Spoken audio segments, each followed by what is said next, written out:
Army chief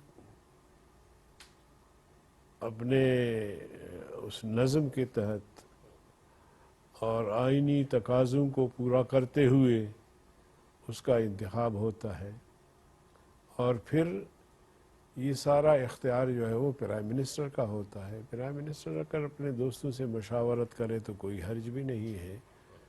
اب اس کو جناب والا اتنا اچھالا جائے کہ میں کہوں کہ میرے سوچ، میرے ذہن کا، میرے حمایتی کوئی آرمی چیف آئے، کوئی سوچتا ہے کہ نہیں میرے ذہن کے مطابق آرمی چیف ہونا چاہیے، تو یہ ادارے کے اندر جو ہے ہم انتشار پیدا کرنے کی ایک ناکام کوشش کر رہے ہوتے ہیں۔